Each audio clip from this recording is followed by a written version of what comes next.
देखिए, हिंदुस्तान का जो फेडरल ढांचा ऐसा है और मुल्क इतना बड़ा है कि रियासतों को यहाँ अपने अधिकार हैं उनके।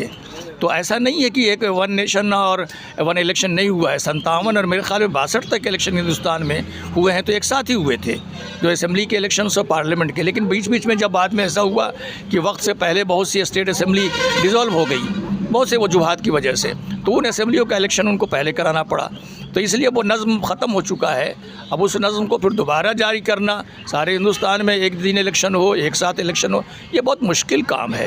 क्योंकि हर स्टेट्स में आप चीफ मिनिस्टर को उस मुल्क स्टेट्स की पार्टियों को इख्तियार है कि वो चाहें तो 5 साल से पहले डिज़ोल्व कर सकते हैं और फ्रेश इलेक्शन में जा सकते हैं। तो इस तरह से अभी देखिए 4 रियासतों का इलेक्शन होने वाला है, तो इसलिए कि वहाँ उनका टर्म पूरा हो गया है। तो इस तरह से बड़ा मुश्किल है, कोशिश करके देखिए, लेकिन हमको नहीं लगता कि ये पॉसिबल है इस वक्त। सर, अगर आखिरी मरहले तक अगर AIMIM को इंडिया अलायंस में अगर शामिल नहीं किया जाता है, तो जो 2024 का जो इलेक्शन आ रहा है, क्या रणनीति रहेगा आपका, जो लोगों को थोड़ा बताएं। नहीं, हम तो मजबूती के साथ इलेक्शन लड़ेंगे। यहाँ पूरी तैयारी हमारी चल रही है।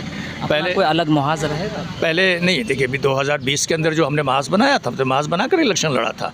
उस वक्त उपेंद्र कुशवाहा की रालोसपा पार्टी हमारे महाज में थी, बसपा जो मायावती जी की बसपा थी, देवेंद्र यादव की पार्टी थी। तो एक महाज के साथ तो इलेक्शन 2020 के असेंबली के इलेक्शन में लड़ा था। इस बार भी कोशिश हम कर रहे हैं कि कोई महाज बन सके। अगर महाज बनेगा तो इलेक्शन लड़ेंगे, और नहीं तो अकेले लड़ेंगे। अकेली बहुत सी पार्टियाँ, जैसे मैंने कहा आपको कि तेलंगाना की पार्टी है, आपकी BRS, आपकी जो है YSR कांग्रेस आंध्रा के अंदर है, फिर आपके उड़ीसा के अंदर जो बिजू पटनायक की उनकी जो पार्टी बाद में आई, तो वो अलग तो लड़ते हैं, हम भी लड़ेंगे इलेक्शन, उसमें कोई बड़ी बात नहीं। एक सवाल सर आपसे ये भी है कि आप जिस वक्त जहां मौजूद हैं, ये किशनगंज लोकसभा है और बिहार का बहुत ही चर्चित लोकसभा है। बिलखुसूस इस वक्त अख्तरुल ईमान साहब आपके कैंडिडेट होंगे, और गठबंधन की तरफ से भी डॉक्टर जावेद साहब भी हैं, और हो सकता है कि दूसरे का भी ऐलान हो या नहीं कहा जा सकता है। लेकिन आप इसको किस नज़रिए से इस बार देख रहे हैं? एक तरफ गठबंधन होगा, एक तरफ BJP होगी, एक तरफ आप होंगे। देखिए, पिछली बार इलेक्शन जो 2019 में हुआ था लोकसभा का इलेक्शन, तो अख्तरुल ईमान साहब ने बड़ी मजबूती से इलेक्शन लड़ा था, और आपको मालूम है कि हम उन्हें 3 लाख के करीब वोट आया था। तो कुछ हज़ार वोट से वो पीछे रह गए थे। तो उस वक्त लोगों ने ये कहा था कि जावेद साहब को वोट दीजिए, इसलिए कि कांग्रेस के कैंडिडेट हैं और कांग्रेस की हुकूमत जो है दिल्ली में बनने जा रही है। तो बहुत से लोग जो है उस धोखे में आए, उसमें उन्होंने समझा कि वाकई कांग्रेस की हुकूमत आ रही है दिल्ली में, तो उन्होंने कुछ हज़ार ज़्यादा ही वोट उनको आए थे। तो मजबूती से इलेक्शन पिछली बार भी हम लड़े थे, और इस बार भी अख्तरुल ईमान साहब लड़ेंगे। 5 साल में उन्होंने डॉक्टर जावेद साहब को MP बनाया, उनको देखा उनके काम को, और 5 साल के काम के, मैं तो जहाँ के इलाकों में घूम रहा हूँ, कहीं भी किसी भी जगह शख्स ने ये नहीं कहा कि डॉक्टर जावेद साहब का परफॉर्मेंस अच्छा रहा है। एज ए MP 5 साल उनका कंप्लीट होने जा रहा है, उनके सिलसिले में, उनके काम के सिलसिले में लोग मुतमईन नहीं हैं।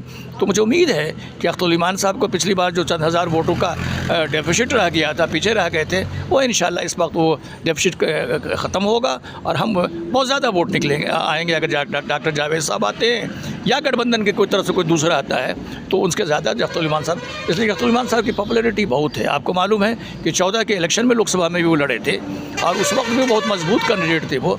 लेकिन उन्होंने इलेक्शन के 1 हफ्ता पहले उन्होंने विड्रॉ किया था। सारे हिंदुस्तान में उस इलेक्शन चर्चा हुआ था कि अख्तर साहब ने विड्रॉ किया है और अपनी कुर्बानी दी है। एक बड़ा रूलिंग पार्टी का कैंडिडेट, उसने अपने को कुर्बानी दिया, तो वो कुर्बानी भी लोग याद रखते हैं। अख्तरुल ईमान की एक अपनी ज़ाती भी जो है सो वो पहचान है, और उसके बाद MIM और बैरिस्टर असदुद्दीन ओवैसी साहब की अपनी पहचान है।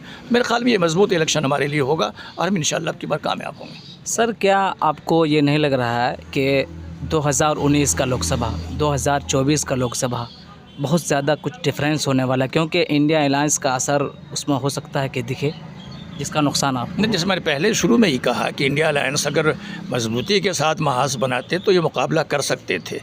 लेकिन इस महाज में अभी भी कई बड़ी पार्टियाँ नहीं हैं शामिल, हिंदुस्तान का एक बड़ा हिस्सा इनके साथ अभी नहीं है। तो ये आधे अधूरे, जैसे मैंने कहा कि लड़ाई लड़ रहे हैं, मजबूती से लड़ें। BJP की मकबूलियत कम हुई है, 2019 में जो मकबूलियत थी मोदी जी की, वो मोदी जी की मकबूलियत इस वक्त नहीं है। करप्शन का बहुत बड़ा मामला है, उनकी निकम्मापन का बहुत बड़ा मामला है। सबसे बड़ा मामला जो है कि उन्होंने जैसे नफ़रत फैलाया है इस मुल्क में, तो नफ़रत सियासत से भी लोग उब गए हैं, उसको भी चाहते हैं कि ख़त्म हो। तो हराने के लिए पब्लिक तैयार है, लेकिन उसके मुकाबले में महाज तो मजबूत होना चाहिए। प्राइम मिनिस्टर का कोई कैंडिडेट होना चाहिए। अभी तक इन्होंने डिक्लेयर नहीं किया कि आखिर मोदी के खिलाफ प्राइम मिनिस्टर कैंडिडेट्स कौन है।